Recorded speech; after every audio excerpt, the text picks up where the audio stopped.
Alors, bonjour Martine Moreau. Bonjour.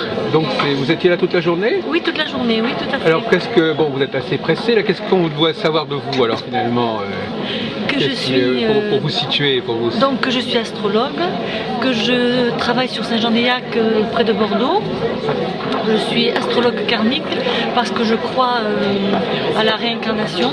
Pour moi, la vie, c'est pas seulement une seule vie terrestre, c'est un continuum de vie. Alors, quand je travaille un thème astral, j'essaie de toujours retrouver le passé d'une personne. Et pas tellement l'histoire, mais nos tendances que nous avions d'avant, nos tendances comportementales, nos bandes de pensée qui reviennent. Si on n'a pas résolu quelque chose du passé à cette vie-là, ça revient et on peut comme ça de vie en vie se trimballer des oui. casseroles parce qu'on ne s'est pas posé une fois dans une vie pour résoudre nos façons de voir la vie, les choses, nos croyances, nos valeurs. Et j'essaie de travailler ça avec mes clients. Oui. Oui. Mais alors qu'est-ce que justement pour qu'ils fassent travailler, pour qu'ils puissent mettre en avant leur libre arbitre. Oui. Ça c'est très important pour moi. Quand ils viennent, la plupart du temps, ils viennent souvent pour avoir des prévisions ou des prédictions. J'essaie de toujours faire la nuance d'ailleurs entre prévision et prédiction. Du moment que j'ai fait une prévision, qu'ils mettent en place leur libre arbitre, puisqu'ils savent, ils peuvent changer les choses. Et j'essaie de les stimuler dans ce sens pour que ça ne devienne pas des prédictions la plupart du temps. Quand c'est positif, au contraire, je les pousse à aller de l'avant pour que ça se réalise, ou même pour dépasser leurs espoirs. Mais quand c'est négatif, au contraire, je dis non averti en vaut deux. Ou même quand je leur dis des fois, si je vous prévois un accident, là, mettons au coin de la rue, vous n'allez pas y aller droit devant, vous allez prendre vos précautions. Donc on fait ça pour tout dans la vie. Donc il y a votre produit. Donc voilà, ça me fait penser un peu à ce qui se... Moi j'ai fait une thèse de doctorat sur l'astrologie juive. Oui. Et effectivement, les choses qui étaient positives, on les prenait comme elles étaient, il ne fallait pas les changer. Mais les choses qui étaient négatives, il fallait un petit peu les neutraliser, si possible. Et je suis sûre qu'on peut y arriver. Mais sincèrement, quand on sait que... D'ailleurs, la plupart du temps, c'est nous qui provoquons les événements. Quand on a, mettons, quelqu'un qui vient me dire j'ai toujours les mêmes problèmes avec les hommes, je rencontre toujours le même type d'homme. D'abord, il faut qu'elle travaille, la personne, il faut qu'elle travaille en elle, sa vision de la femme, sa vision des rapports entre l'homme et la femme, et comment dire, ces rapports qu'elle a avec l'homme en général, ou même comment elle met en place ses rencontres avec les autres. On engrange chacun une action, une parole, une pensée face à l'autre. Déjà par notre propre comportement, on amène l'autre à avoir des paroles et des comportements envers nous. Déjà à la base. Si déjà la personne elle se corrige dans elle-même dans sa façon d'aborder sa vie, et ça part toujours du début de la vision de la vie, de la vision de comment elle se voit elle, comment elle voit les choses de la vie. C'est quelqu'un qui voit la vie toujours en échec, elle rencontrera toujours des échecs, parce qu'elle va aborder la vie dans ce sens-là. Il faut déjà à la base lui changer sa façon de voir la vie, les autres, le monde, et petit à petit... Mais il y a aussi cette dimension, je ne sais pas ce que vous en pensez, une volonté d'expliquer pourquoi il est arrivé certaines choses aux gens. Oui. Les gens viennent parfois pour comprendre qu'est-ce qui leur est arrivé, et c'est l'astrologie karmique. Ils demandent à l'astrologie karmique quelle était la raison qui a fait que j'ai dû passer par là. Oui, mais moi le karmique n'est pas forcément que le passé à cette vie. Pour moi le karmique c'est aussi de la naissance jusqu'au moment où on vient me voir. Oui. Selon la personne qui vient me voir, oui. je dis d'accord, vous avez un passé à cette vie-là, vous l'avez, c'est sûr, il est dans votre thème. Mais qu'est-ce que vous en avez fait depuis votre naissance? Vous venez me voir à 30 ans, 40 ans ou 50 ans. Qu'est-ce que vous en avez fait? Est-ce que vous vous êtes bien défendu, battu contre vos tendances, contre vos difficultés? C'est pas une fatalité, c'est pas une épée de Damoclès, ce qui est écrit dans notre carte du ciel. On peut toujours la faire vivre, évoluer. Vous voulez dire que c'était des obstacles qui existaient, mais elle aurait pu les éviter, ou elle aurait pu les négocier autrement? Voilà, tout le temps, même chacun d'entre nous, même nous-mêmes, même moi. Toute la vie, que l'on a sur Terre, elle n'est pas faite pour rester les mains dans les poches. Hein. C'est une vie de lutte, de combat contre nous-mêmes, contre les événements qui arrivent, et même notre façon de voir les choses. Même de voir, mettons, la mort par exemple, la mort de nos proches ou la vieillesse. Elle touche tout le monde de toute façon. Elle est inévitable. Il faut s'en faire une raison ou une amie, et pas lutter contre, lâcher prise dans nos peurs, dans nos craintes, parce que de toute façon on ne peut pas l'éviter. Alors ce serait au contraire de lâcher prise sur nos peurs et nos craintes, fait que la vie est plus douce et vue d'une façon différente. Et on apporte plus aux autres quand on a changé notre vision de la vie et qu'on la rend plus ouverte, plus aimante aussi. Je me pose une question. Est-ce que pour être bon astrologue, quelles sont les qualités qu'il faut avoir? Est-ce qu'il faut avoir de l'intuition? Est-ce qu'on peut simplement... Il y a beaucoup d'astrologues qui disent, moi il faut que je fasse... L'astrologie c'est assez compliqué, il faut que je fasse la synthèse, il faut que j'interprète, il faut que je traduise. Moi je dirais que c'est un peu de tout. C'est comme une bonne soupe, vous voyez, dans une bonne soupe il faut tout un tas de légumes. Voilà. Mais il faut un peu de tout. Il faut de l'intuition, ça c'est sûr, il en faut quand même. Hein. Il faut une connaissance de l'autre, il faut beaucoup de travail. Travailler les cartes du ciel, travailler les symboles de nos planètes. Il faut travailler tous les jours. Hein. Il y a qu'en forgeant qu'on devient forgeron. Hein. Mais toujours, c'est vrai qu'il y a quand même cette petite part d'intuition. Mais moi je dis qu'aussi l'intuition ça se travaille aussi. Hein. Plus on est intéressé par les autres, plus on est intéressé à tout ce qui est nouveau, différent. Moi en général tout ce qui m'interpelle, tout ce qui ne me plaît pas m'intéresse parce que je me dis Martine, si tu es attiré par quelque chose qui ne te plaît pas, si quelque chose ne te plaît pas ou ne t'attire pas, vas-y voir. Peut-être que tu vas apprendre quelque chose que tu n'as pas l'habitude de côtoyer, d'entendre, de comprendre. C'est là qu'on apprend le mieux. Il faut être ouvert à tout, à tout ce qui se passe autour de nous. Nous sommes tous des êtres différents. Comme il l'a dit d'ailleurs tout à l'heure, monsieur, je ne sais plus quel est son nom, là, monsieur qui a fait le malaise. Ah oui. On est tous différents. Oui. Et tout le monde peut apporter à tout le monde. C'est vrai qu'on ne peut pas tous voir la vie de la même façon. C'est comme si on regardait un livre tous les deux et vous voyez la face du livre et moi je vois le dos du livre et certains verraient le côté. Oui, c'est le de l'éléphant. Oui. Voilà. Mais personne n'a tort. Mais chacun a une vision différente et toutes les visions de la vie sont bonnes. Et en astrologie, c'est comme ça. Moi, j'aime bien écouter toutes sortes d'interprétations de tout le monde parce que je me dis, tiens, c'est bizarre, j'avais pas vu ça comme ça. Ça m'apporte une petite différence dans ce que j'avais interprété moi. On ne détient pas de tout savoir quand même, chacun d'entre nous. Hein. Alors, moi, je m'intéresse à chacun d'entre nous qui apporte leur petite touche et l'astrologue a besoin de ses compères et commères, de ses collègues, quoi, pour apporter de l'eau au moulin. Et j'aime bien cette idée de, comme disait Josette Bétaillol, ce groupement comme ils font en ce moment, une étude avec une psychologue et ils prennent un sujet, ils le décortiquent, ils l'analysent, chacun donne son idée.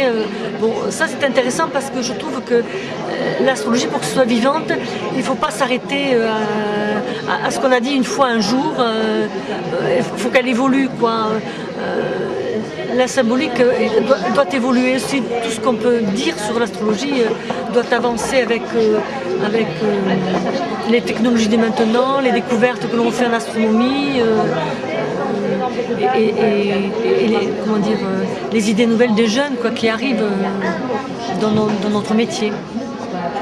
Voilà. Mais donc, mais vous êtes venu tout de suite à cette astrologie-là ou vous êtes passé par quels auteurs, par exemple?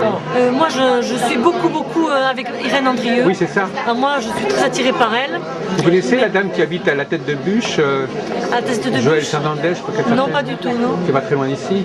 Une de ses élèves, c'est? Oui. Non, je la connais pas. Ah oui, d'accord. Oui. Moi, avec Irène Andrieux, j'ai travaillé avec tous ses ouvrages. Mais vraiment, à chaque fois que je suis intéressée par quelqu'un d'autre, je reviens toujours à elle. J'ai une tendance à revenir à elle. Par contre, j'ai d'autres auteurs qui m'intéressent beaucoup. Hein. J'aime bien Lise Green aussi, Alexander Ruperti, Stéphane Arroyo, qui est-ce que j'aime bien? Un qui est en France aussi, Patrick Gianni aussi, j'aime bien aussi. Oui.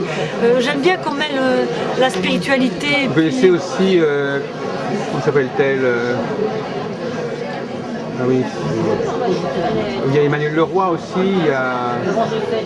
je ne sais plus comment s'appelle cet astrologue. Donc vous pratiquez une astrologie karmique classique, c'est-à-dire à partir des nœuds lunaires, oui, des planètes rétrogrades. Oui, voilà. Et même maintenant de l'interception, puisque Irène Andrieux a rajouté cette étude supplémentaire ah oui des interceptions d'un signe intercepté dans une maison. Et ça apporte pas mal de choses comme information, je trouve, sur le passé de la personne. C'est vrai que j'utilise vraiment les nœuds lunaires, les rétrogradations, les interceptions, l'ascendant aussi. Pour moi, c'est important. Oui, tout à fait, la lune noire. Oui. L'ascendant aussi. Oui. Je vois l'ascendant différemment de ce que peut-être beaucoup de gens le voient. Pour moi, vraiment, c'est plus que le soleil. M'intéresse plus que le soleil, puisque pour moi l'ascendant c'est vraiment des tendances qu'on leur ramène. On dit bien avec l'ascendant je suis. Et quand on arrive à la naissance, on dit je suis, c'est vraiment une personnalité de base que l'on avait avant et qu'on ramène à la vie de maintenant. Donc c'est vrai que j'aime bien travailler. Qu'on avait avant, c'est-à-dire qu'on avait dans une autre vie. Voilà, dans une autre vie. Ah, oui. Même, je pense même alors finalement, il y aurait que 12 personnalités. Enfin, il y aurait que pas forcément. Oh non. Il y a 12 ascendants. Enfin. Oui, mais l'ascendant n'est pas comment dire seul. Il y a l'ascendant. Le maître de l'ascendant. Voilà, et les aspects à l'ascendant voilà, aussi. Voilà. Et le maître de l'ascendant et ses aspects. Et puis le aussi. soleil est ascendant. Voilà. Une carte du ciel, c'est pas qu'un petit bout. Qu'est-ce que vous pensez de nos amis belges qui parlent de rectifier l'heure de naissance? Est-ce que vous croyez que c'est faisable de corriger par ceci ou par cela? On a un peu abandonné ça en France. Oui, moi personnellement je ne le fais pas. Parce que je pars de l'idée que... C'est ambitieux comme c'est compliqué à faire. Et puis on peut nous accuser de dire, oui voilà, ça vous arrange pour faire vos analyses ou vos prévisions, de modifier la carte du ciel pour répondre à vos... Bon, moi ça je ne le fais pas. Oui. Je me dis, si le ciel m'a donné sur mon état civil cette heure-là, je la garde. D'accord. Voilà. Et même si, par exemple, même si l'accouchement a été provoqué, c'est pas important. Non. Du moment que voilà, les faits sont là. Ah oui, je pars de ce que j'ai au départ. On a mis ça. Parce que même si, par exemple, je parle avec mon client de cette date de naissance, lui, il me voit une fois ou deux fois dans sa vie, mais sa date de naissance écrite sur son livret de famille ou son extrait de date de naissance, ça va le durer toute sa vie. Il va garder cette idée-là, lui, qu'il est né, mettons, à 8h30. Oui. Et moi, si je lui dis, oui, non, en fin de compte, en réalité, vous êtes né à 8h25. Vous voulez dire qu'il a intégré cette information dans sa propre identité? Voilà, exactement. Il faut la respecter comme telle. Exactement. Est-ce que vous êtes intéressé par la numérologie, alors justement à ce Des sujet? fois, oui, ça m'arrive. Oui, quand sur une personne, ça m'interpelle, oui. J'hésite pas à regarder autre chose que l'astrologie quand j'étudie un cas. Parce que, oui. Vous complétez. Voilà, j'aime bien aussi la psychologie généalogique. Oui, la psychogénéalogie. J'aime bien parce que c'est important, le père et la mère que l'on a. La fratrie aussi est importante aussi. Le rang dans la fratrie m'intéresse aussi. C'est pas du hasard pour qu'on est l'aîné, qu'on est les derniers. Et ça ne se voit pas dans le thème, ça s'ajoute au thème. Voilà. C'est la question de savoir qu'est-ce qui s'ajoute et qu'est-ce qui est déjà dans le thème. Voilà. Certaines choses s'inscrivent quand même dans le thème. Des fois, quand j'analyse bien, je peux voir si quelqu'un a un comportement d'aîné et quel est son rôle de l'aîné, qu'est-ce qu'il apporte à la fratrie. Ça peut être marqué en maison 3 par exemple.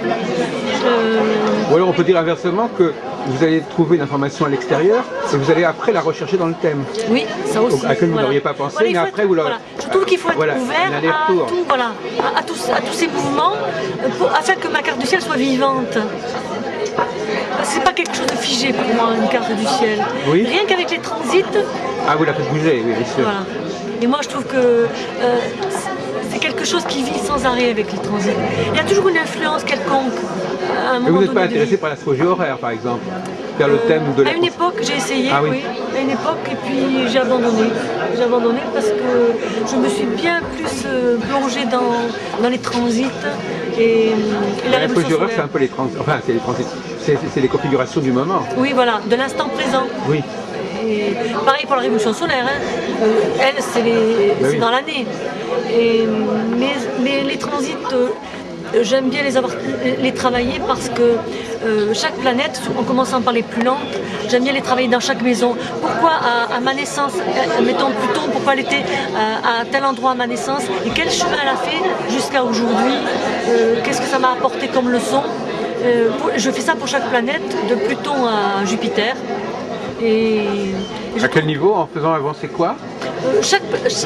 Tous les transits de la planète, voilà, oui. sur le thème Ouais. au fur et à mesure. Voilà, Vous faites circuler voilà, la planète. En- Et il y a en notant- des rendez-vous entre la planète Voilà. qui transite et le thème natal. En notant les plus grands passages, par exemple. Et vous les prenez tour à tour, l'une après l'autre. Voilà, l'une après l'autre. Et après, je fais le lien entre aussi, hein, parce qu'il arrive comme en ce moment, par exemple, Pluton qui est carré à Uranus, les deux sont liés pour un bout de temps, font effet sur la carte du ciel en même temps. Donc il faut à la fois, je fais à la fois par petites touches, mais sans lâcher l'ensemble du thème hein, quand même. Mais est-ce que vous pouvez étudier aussi les configurations collectives, c'est-à-dire dire voilà, actuellement il y a par exemple telle planète en aspect avec telle planète dans le ciel, comme on dit. Oui. Déjà, ça peut vouloir dire comment la personne va vivre cette configuration. Par exemple, qu'est-ce que vous pensez, bon, je change de sujet un petit peu, mais qu'est-ce que vous pensez des prévisions mondiales, par exemple, ou des prévisions politiques? Parce qu'effectivement, c'est une période de prévision politique. Est-ce que vous pensez que l'astrologue a son mot à dire, il a une compétence quelconque pour parler moi, je pense que de ce oui. qui va se passer ou de ce qui pourrait se passer? Si, moi je pense, pour peu qu'il se spécialise là-dedans et qu'il fasse des études au fur et à mesure des années qui passent, moi je pense que ça peut être un outil valable pour celui qui se penche là-dessus. Hein. Pour peu qu'il le travaille tous les jours et qu'il le voie au fur et à mesure de... Est-ce que vous croyez réellement, par exemple, que la date des élections, bon, au fin de compte, elle obéit à des règles qui ne sont pas astrologiques forcément, que c'est fixé à l'avance? Il y a les deux, il y a les deux. Il ne faut pas oublier qu'il y a toujours cette petite part de libre arbitre quand même, de chacun. Par exemple, les deux candidats qui en ce moment, ils vont se rencontrer là bientôt. Oui, le Bon. 2 mai, oui. Il y a peut-être des choses plus pour l'un que pour l'autre. Le jour où ils vont se rencontrer, à l'instant T, ils ont le libre arbitre à ce moment-là de dire ou de ne pas dire, de bien dire ou de mal dire. Il y a toujours cette phrase fatale qui peut tuer l'un ou l'autre. Mais là, il faut vraiment qu'ils se maîtrisent et qu'ils se connaissent, comment ils fonctionnent, pour pas donner à l'autre le... Et c'est là qu'ils auraient intérêt à se connaître à travers l'astrologie? Ah, tout à fait, hein, tout à fait. Pour savoir quelles sont leurs faiblesses et pour pas que l'autre les saisisse, les faiblesses, ou qu'ils s'en défendent. Par exemple, quelqu'un qui a tendance à culpabiliser, si l'autre le ressent, il va travailler là-dessus et il va l'avoir comme ça. Donc vous pourriez être conseillère vous-même, vous pourriez être coach pour Oui, des ça- gens qui ont des responsabilités. C'est tout à fait mon style. Hein. J'ai toujours été comme ça. Du temps où j'étais déjà infirmière et puéricultrice, j'encadrais et j'aimais ça. Mais même à l'heure actuelle, j'ai tendance à être coach. J'aime ça parce que c'est une facilité chez C'est-à-dire que vous moi. voulez vérifier que vos conseils... Non, pas continuent- vérifier, pas Enfin, vérifier. vous voulez que ce que vous dites ait un effet positif, ou que ça serve à quelque chose.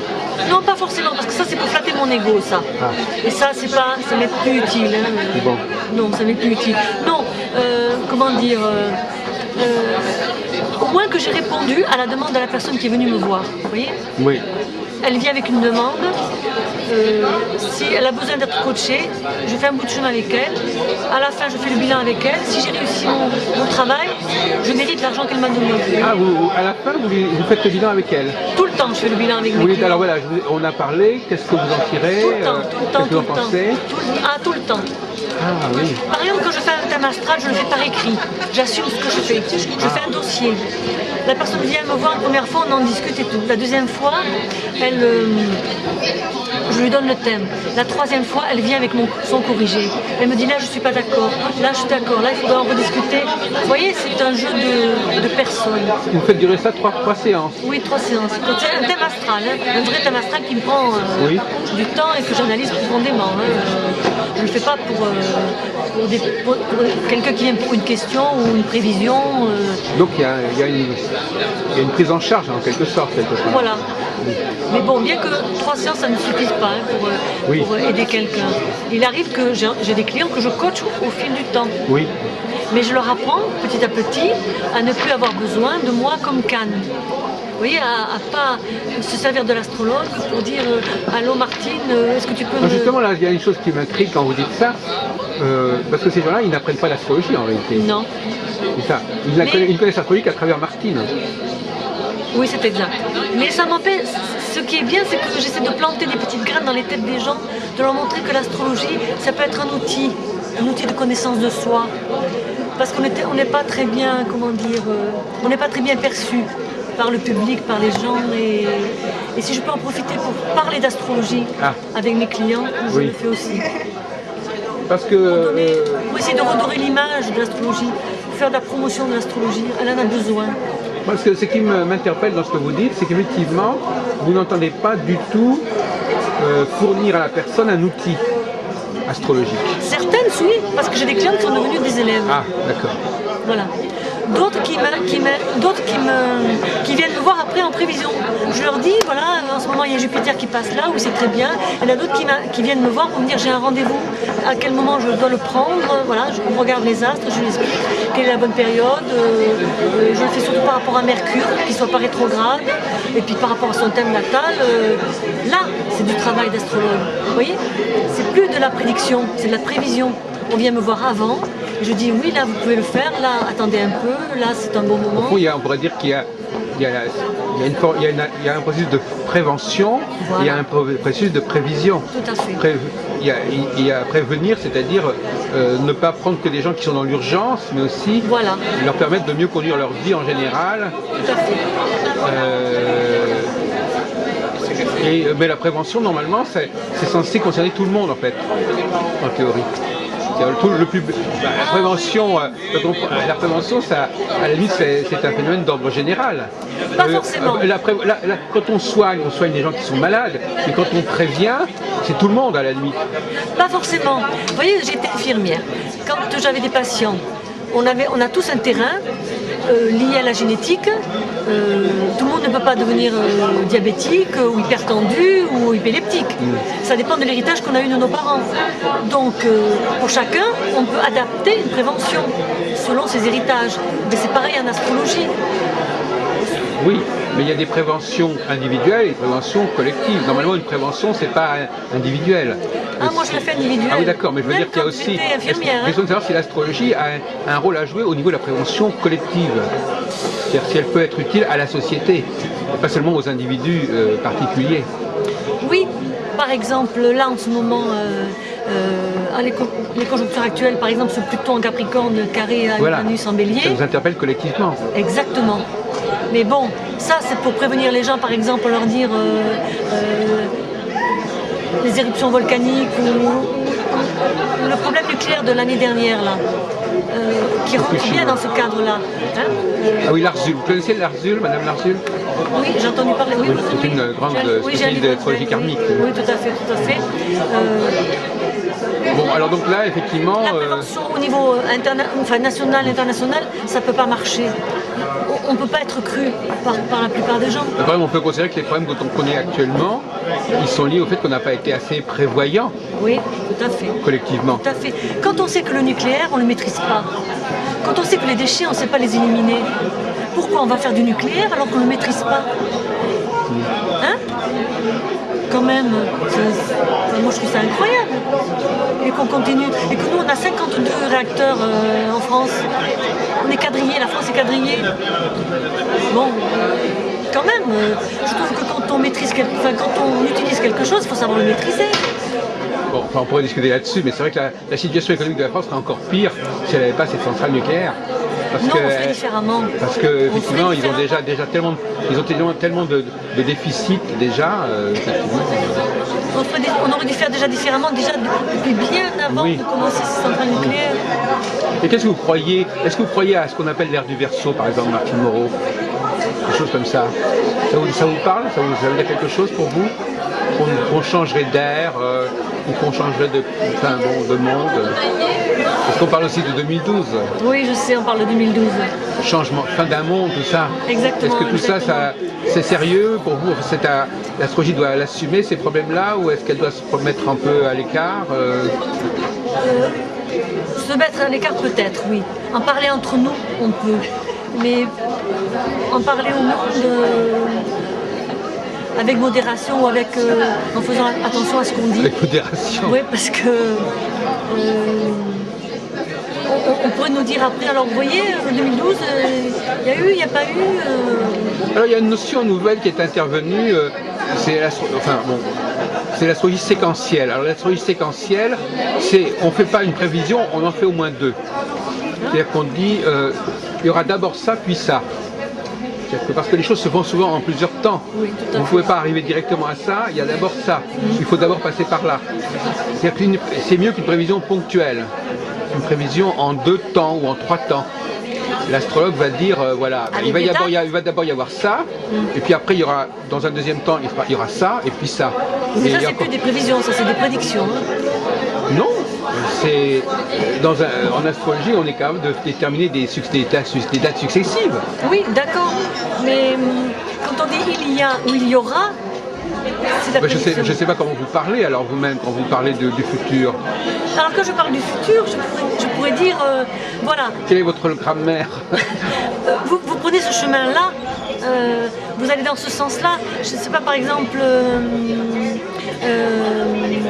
un Pluton, mettons, un Pluton en maison 5. Je dis là, votre Pluton arrive en maison 5, il va falloir travailler les rapports avec vos enfants, si vous avez des enfants, ou par rapport à votre créativité, mettre en place votre créativité. Donc préparez-vous, mettez des choses en place, oui. Revoyez vos rapports avec vos enfants, la façon dont vous leur parlez, quel âge ils ont, et puis comment dire, travaillez ça, vos rapports oui. avec vos enfants, pour éviter plus tard un problème avec eux, une rupture. On a l'impression que vous ne donnez pas forcément des dates. Précise, si, j'en donne quand même. Parce que par exemple, quand je dis qu'une planète va de tel endroit à tel endroit en parlant d'une maison, je suis obligée de dire une date. Non mais justement. Mais je trouve qu'on peut pas... Mais donner une date, c'est pas pour vous une prédiction, parce que vous employez ce langage, je fais prédiction, pas de prévision.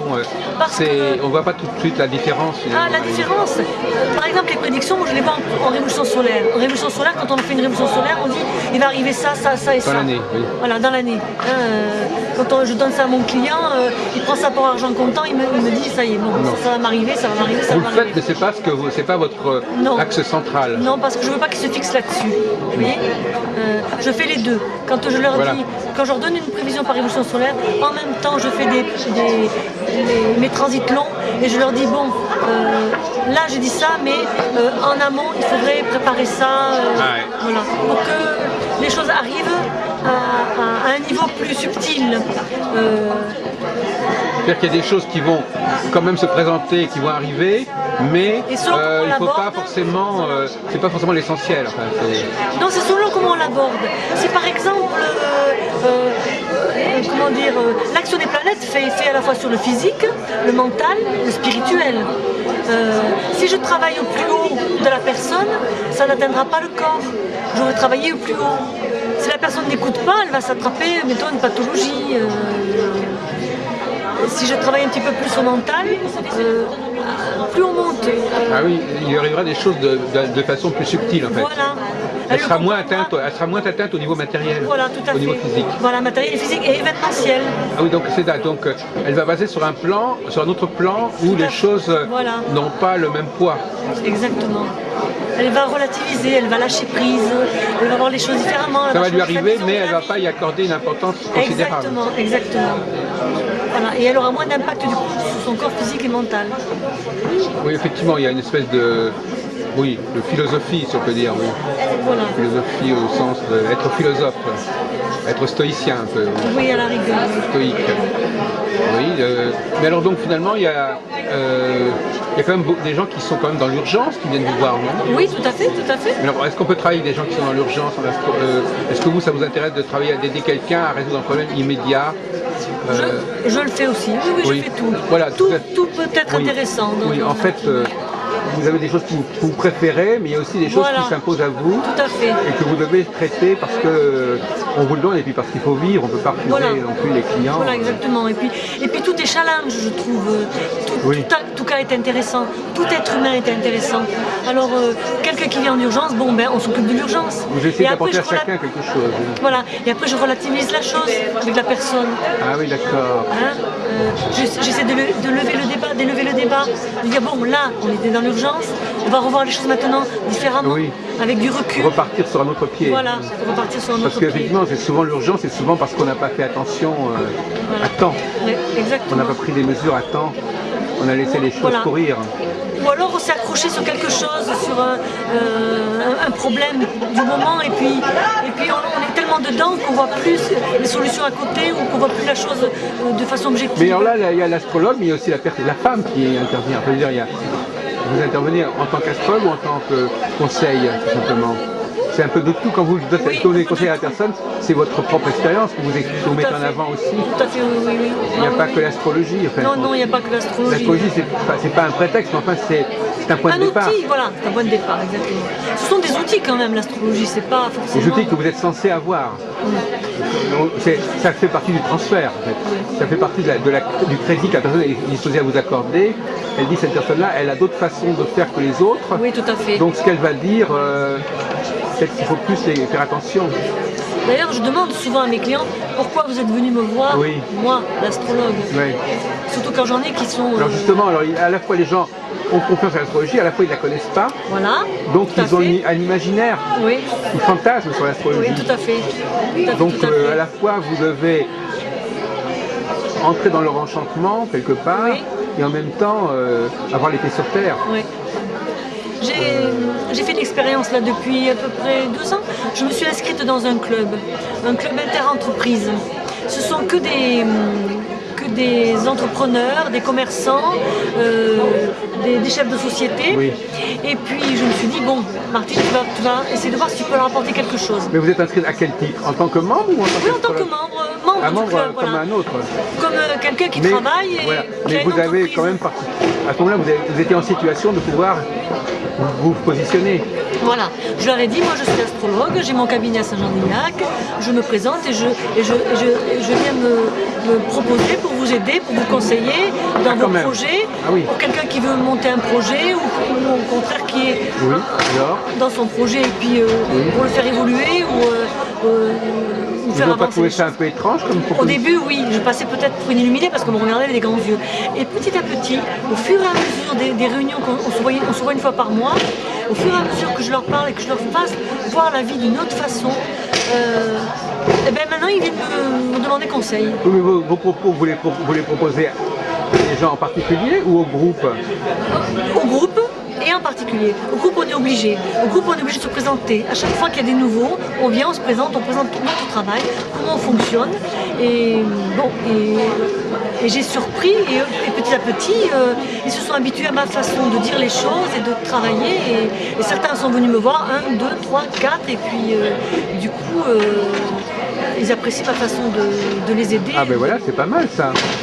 Cette façon d'exister socialement en tant Voilà, parce que, qu'astrologue. voilà, si je voulais- Les gens qui ne sont pas venus vous voir en fait compte au Ah départ. oui, tout à fait, tout à fait, tout à Ouais, fait. c'est vous qui êtes allé vers eux. Voilà, tout à fait. Ça c'est pas évident. Ah non, c'était pas évident. Surtout quand c'est des gens qui y croient pas du tout et qui se demandaient qu'est-ce que ça pouvait faire une astrologue. Mais en même temps avec- c'est double tranchant parce que encore faut-il que vos conseils se soient validés. Oui. Ah ben oui. Mais il a fallu jouer sur plusieurs tableaux. Jouer sur la révision-prédiction et sur la prévention et connaissance de soi. Alors il y a un autre sujet que j'aborde souvent, mais je ne sais pas si ça va vous inspirer, c'est la question du masculin et du féminin. Oui. Alors bon, est-ce que vous tenez compte du fait que votre patient, votre client est un homme ou une femme? Est-ce que c'est un élément, un facteur que vous prenez en compte Ou est-ce que, bon, vous prenez le thème et peu importe que ce soit un homme ou une femme, Non, est-ce que le sexe joue un rôle comme information? Oui, tout à fait. Et est-ce que vous avez des idées claires sur le sexe, sur ce qui distingue les deux sexes en fait? Voilà, c'est ma version à moi, hein, ma vision des choses à moi. Hein. Vous savez que donc je crois à l'astrologie karmique, donc à une vie avant la vie. Et pour moi, on peut être indépendamment d'une vie sur l'autre, ou un homme ou une femme. Le corps physique masculin ou féminin n'est qu'une nécessité du besoin de la vie présente. Et donc, dans une carte du ciel aussi, je peux retrouver si la personne avant était une femme ou un homme, ou plutôt une femme ou un homme, et qui ressort. Dans mes clients, j'ai beaucoup d'homosexuels, hommes ou femmes. Et j'aime bien travailler cette différence homme-femme et dans l'homme. Pour eux, c'est assez ambigu. Là, quoi, voilà, mais je pense que dans nous, dans chacun de nous, on est aussi, on a notre féminité et notre masculinité tous, hein, hommes ou femmes. Bon. Et on la met plus ou moins en avant selon les nécessités, selon comment on a été élevé, selon nos parents, bon, selon les circonstances de la vie. Mais aussi selon ce qu'on était avant, il me semble qu'il y a une influence quand même, c'est pas du hasard que l'on ait un corps de femme avec une homosexualité ou un corps d'homme avec des goûts dirigés vers les hommes. Mais ce sont des cas un peu limites que vous étudiez là, quelque part. Oui, mais dans l'être humain, on a les deux parts.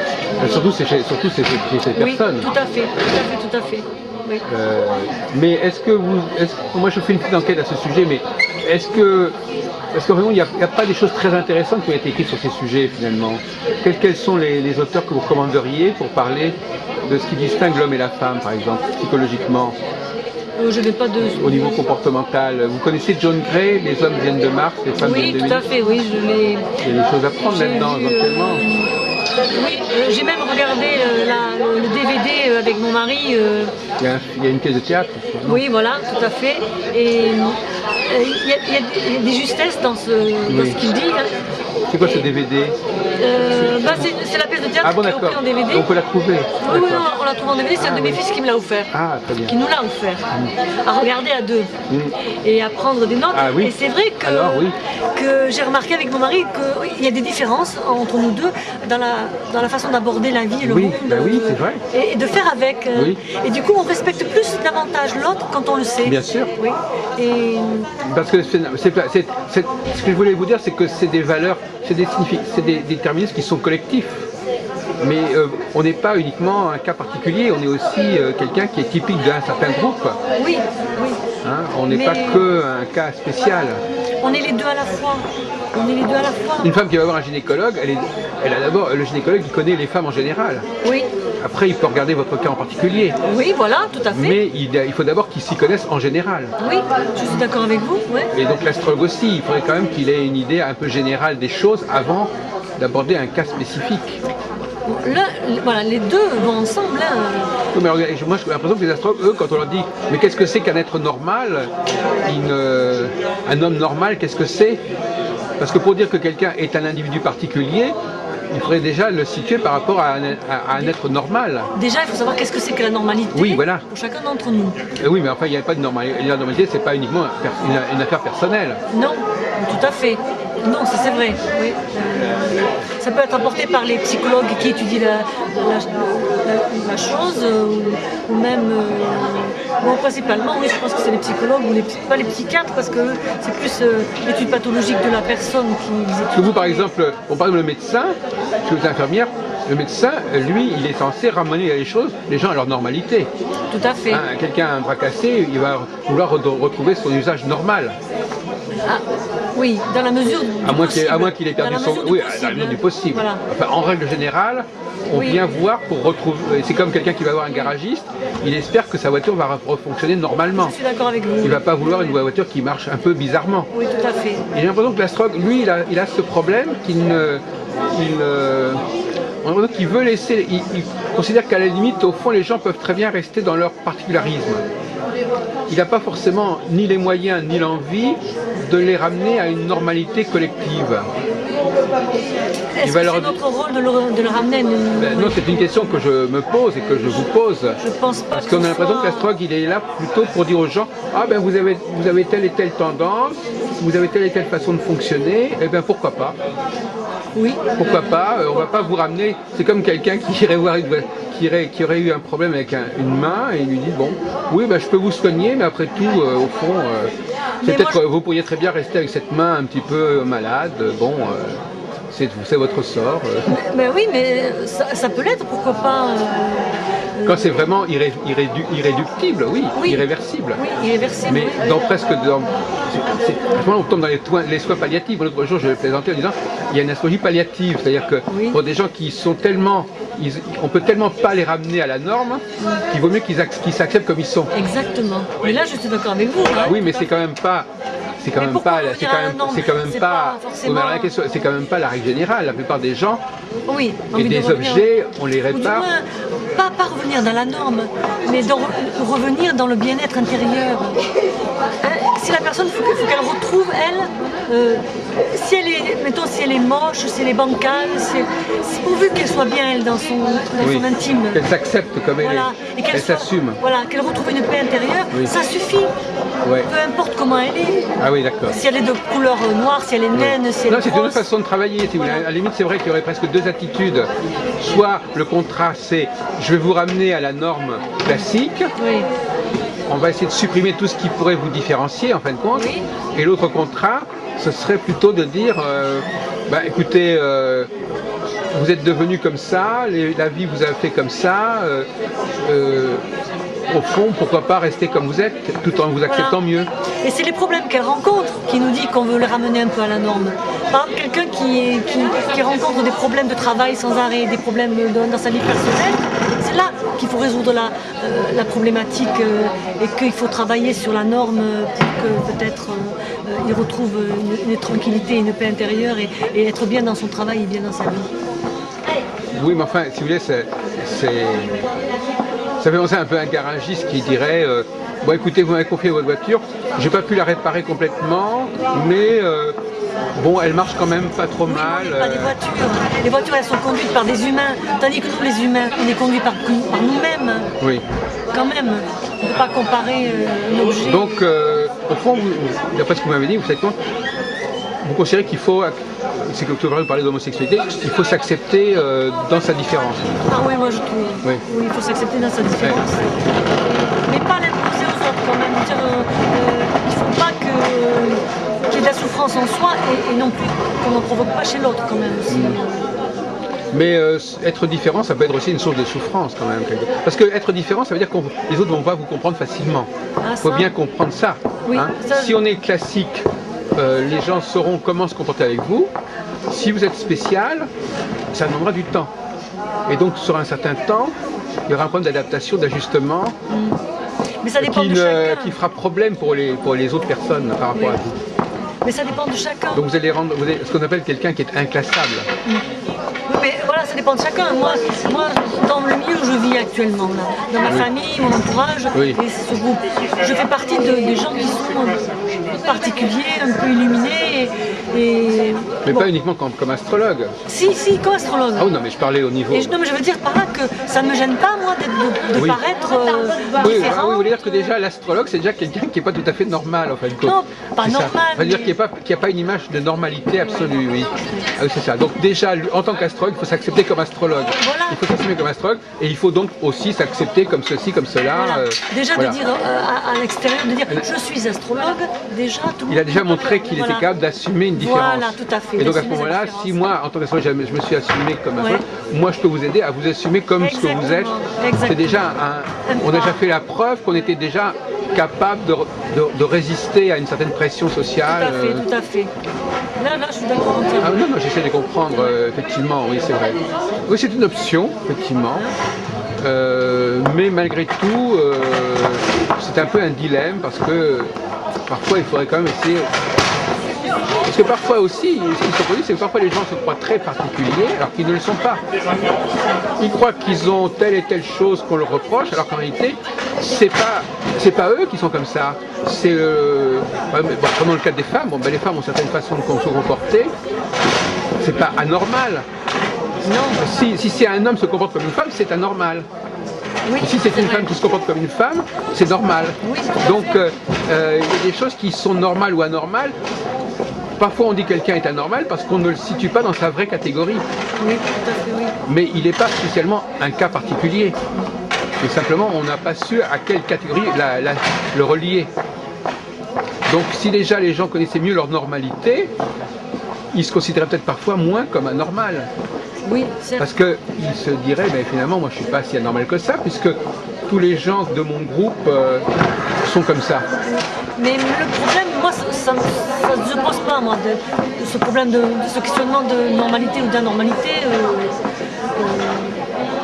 Non, mais il faut quand même, disons, parfois rassurer les gens en leur disant, après tout, votre façon d'être, c'est une façon tout à fait normale d'être. Mais d'ailleurs normal, c'est-à-dire que vous n'êtes pas tout seul à être comme ça. Voilà, et de s'aimer comme il est, quoi. Oui, mais comme il est, mais aussi comme il l'est en tant que membre d'un groupe et d'une catégorie. Et pas seulement comme un cas isolé. Tout à fait, là aussi, oui, je vous suis. Parce que Parce que des fois, de ne pas se sentir seul dans ce qu'on vit, on se sent moins seul, du coup, on se sent moins... Et oui, et voilà. Oui, tout à fait. Je Oui. suis d'accord avec vous, oui, je suis d'accord avec vous.